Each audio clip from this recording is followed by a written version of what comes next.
Главное качество, необходимое сегодня учителю, это умение ответить на вопрос: зачем я пришел в класс? Если учитель умеет правильно на этот вопрос ответить, значит, он обладает всеми необходимыми качествами. По мнению детей, по крайней мере, у учителей должны быть следующие качества. Они должны быть отзывчивые, добрые, компетентные. А на мой взгляд, уже со стороны учителя, наставника, для некоторых молодых педагогов, как говорят дети, прежде всего учитель, он должен быть компетентным. Еще знать некоторые моменты психологии, педагогики, хотя бы для того, чтобы достучаться до своего ученика.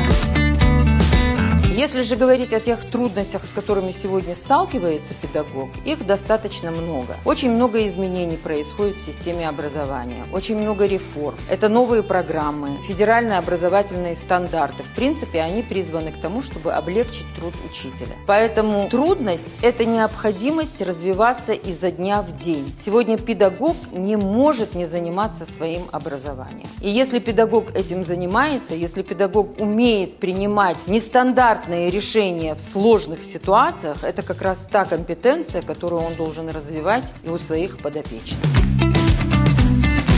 Как я пришла в профессию педагога? Обычно в первом классе задают вопрос, кем в взрослой жизни хотели бы стать. Я тогда уже ответила, что хотела бы стать учителем. Сейчас я учитель географии.